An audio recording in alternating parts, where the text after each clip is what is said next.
cae. Entonces, algo anda mal ahí. Cuando en la discusión con los gremios docentes, la gobernadora de la provincia de Buenos Aires dijo que el ausentismo docente es 17%, y en las escuelas privadas de la provincia creo que dijo que era 4 o 5, ahí entendemos parte del problema.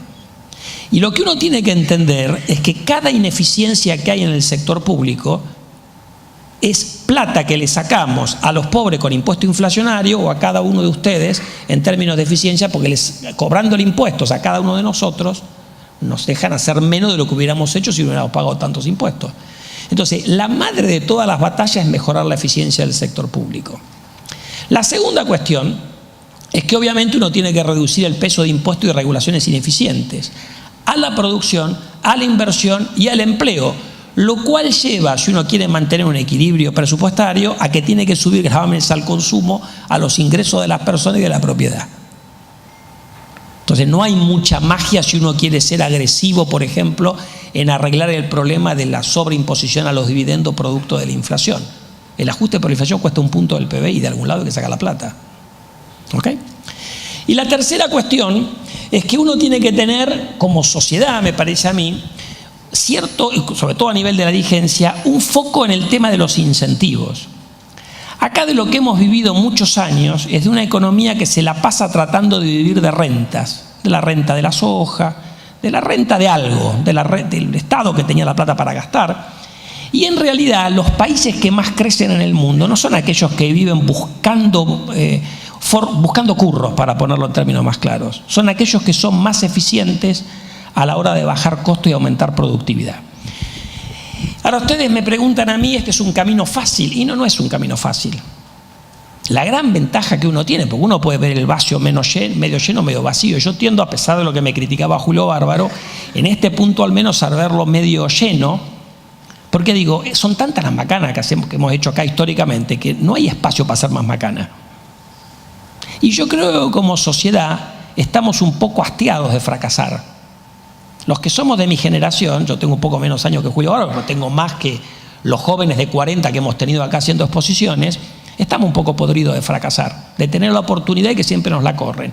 Y en definitiva, el éxito, no voy a decir una cosa, si uno va y busca en Schumpeter, el capitalismo y el crecimiento es creación destructiva. No se progresa sin pisar callos. En la Argentina, en la medida que cada día podamos ir desarmando un curro, vamos a tener un país más competitivo, más productivo, de más crecimiento, mejor para todos nosotros. Muchas gracias por su atención.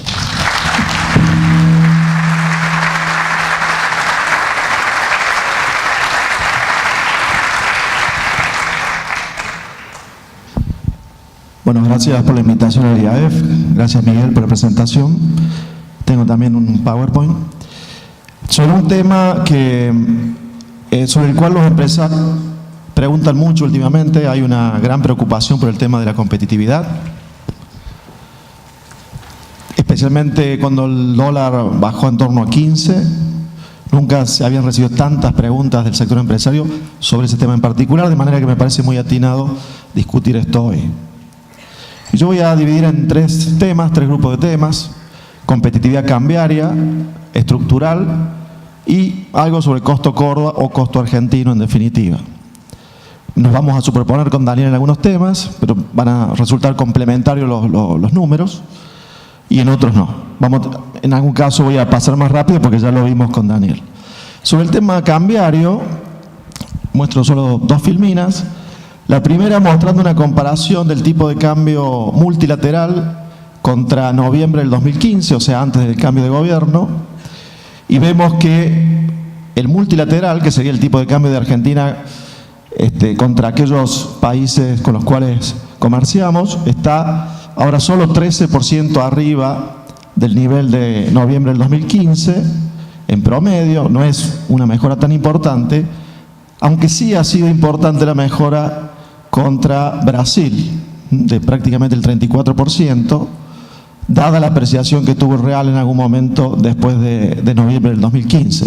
Pero, por ejemplo, contra la moneda china estamos prácticamente igual que en noviembre del 2015, contra el dólar y el euro estamos entre 7 y 8% arriba, de una situación que ya era preocupante, que era el tipo de cambio que teníamos al final del gobierno de Cristina. O sea, Se ha mejorado el tipo de cambio multilateral, no en forma importante y especialmente debido a lo que ocurrió con Brasil. Ahora, si vamos a una visión de más largo plazo, desde 1950 en adelante, pero acá solo contra el dólar, tipo de cambio real bilateral contra el dólar, vemos que aún con la mejora que hubo del 2015 en adelante, estamos todavía claramente con el tipo de cambio real más bajo, junto a otras dos situaciones de los últimos 50 años. Tenemos el tipo de cambio actualmente solo un poco más alto que en la convertibilidad o al final de la convertibilidad versus el dólar, y solamente el tipo de cambio del año 80-81 fue claramente menor al del final de la convertibilidad y el actual, ¿no? Cuando sería 0,70 comparado contra el 1 a 1 en este gráfico. Y el tipo de cambio promedio de estos últimos 67 años habría sido 1,93 comparando con el 1 a 1. Esto está puesto en términos de diciembre del 2001.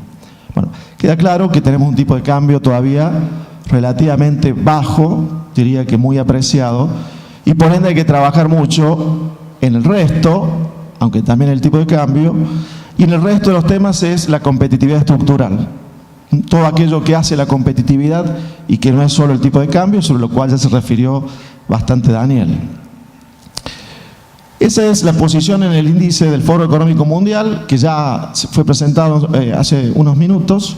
La situación en el 2006, Argentina estaba con un color ahí similar a Brasil, a Perú, a Colombia, pero 10 años después, Argentina estaba más cerca de los colores rojos, o sea, había empeorado mucho más que Brasil, que Colombia, que Perú.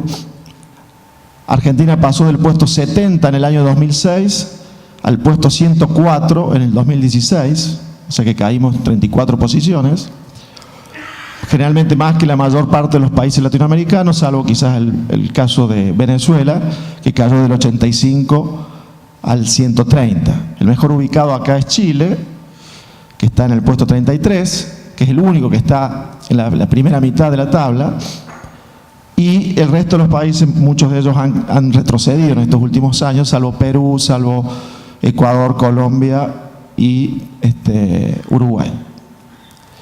Este gráfico lo que permite ver es, cuando la línea está más cerca del origen, quiere decir que el país está mejor en competitividad que si está más hacia los extremos. Y es el índice de competitividad del Foro Económico Mundial, pero dividido en sus 12 capítulos. 12 capítulos desde instituciones, mercado laboral, infraestructura, etc. Y hemos puesto en el gráfico a Argentina, Brasil y Chile. Argentina la línea azul, Chile la roja, Brasil la verde. Recuerden, mientras más cerca del centro del círculo, estamos mejor, o está mejor el país en competitividad. Quedan claras dos cosas, que con Brasil estamos parecidos en muchos de los capítulos, la línea verde y la azul. Argentina está mejor que Brasil, por ejemplo, en educación y formación superior, también en educación primaria, pero claramente los dos países están peor que Chile en casi todo, que es la línea roja. Chile no está peor que nosotros, Brasil, lo que es lógico en tamaño de mercado, y en educación primaria y salud, donde Argentina la supera, pero en el resto de los 10 capítulos, Chile está mucho mejor posicionado que Argentina y que Brasil, como vemos en el gráfico. Hace 2 años atrás estuvo el expresidente de Chile, Sebastián Piñera, candidato nuevamente, y le preguntaban por el tema de la competitividad, cómo había progresado Chile, y dice, cuando asumió el gobierno, lo que hice fue muy simple, tomó este índice, el de la UEF, y vio en qué capítulos, y a su vez cada capítulo está formado por muchas variables, Chile estaba mal, desde un determinado puesto para atrás, y les dijo a los funcionarios de esas áreas que le daba un plazo, creo que dijo 2 años, para que mejoraran claramente la posición de Chile en ese tema en el cual el funcionario tenía incumbencia. Es decir, hubo un plan para mejorar la competitividad, y ustedes se dan cuenta que en Argentina, durante 15 años prácticamente, no se hablaba de competitividad, era una mala palabra. Se asociaba competitividad con convertibilidad, se asociaba competitividad con neoliberalismo, y la verdad que si un país no se preocupa por ser competitivo, cualquiera sea el modelo que quiera aplicar, nunca va a crecer, nunca va a tener mucha inversión, y especialmente nunca va a tener un sector exportador de alto valor agregado que pueda crecer en forma permanente. Ahí está el ranking por capítulos y vemos esos símbolos rojos indican dónde hemos retrocedido mal en los últimos 10 años.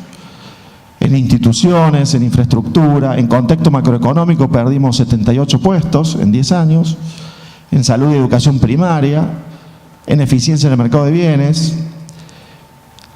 Y los que están más a la izquierda muestran en cuál estábamos peor ya de inicio, dónde estábamos más allá del puesto 100 de entrada en esta comparación, que fue el año 2006, y vemos que en la peor situación era instituciones, que estábamos en el puesto 107, eficiencia en el mercado laboral, de lo cual algunas de las cuestiones ya se refirió recién Daniel, 119, sería, si no veo mal, en el que estamos peor ubicados, o estábamos peor ubicados en el 2006, ahora el peor sería eficiencia en el mercado de bienes. Y otra situación problemática era con desarrollo del mercado financiero, que estábamos en el puesto 112 hace 10 años y en el 127 ahora. Hay otros índices, rápidamente les voy a decir. Facilidad para hacer negocio del Banco Mundial. Argentina estaba en el puesto 118 el año pasado, ahora mejoró 2 puestos nada más. Hay varios países de Latinoamérica que están mejores que Argentina. Hay índices de logística e infraestructura del Banco Mundial en este caso, en el cual también nos va bastante mal, en el puesto 66 en el año 2016. Chile, México, Brasil y Uruguay estaban mejor en infraestructura que nosotros. En presión impositiva también ya hubo alguna referencia. Esto se saca también del Banco Mundial, que mide la presión tributaria sobre una empresa mediana en términos de las utilidades de esas empresas, y Argentina está claramente entre los peores ubicados, aunque acá no están todos, sino alguna selección. Fíjense que en el último año, esta debe ser una medición del 2016, Argentina le cobraba impuestos a una empresa mediana por el 106% de las utilidades. Y está mucho peor que cualquier otro país latinoamericano. Y vamos a comparar con Chile.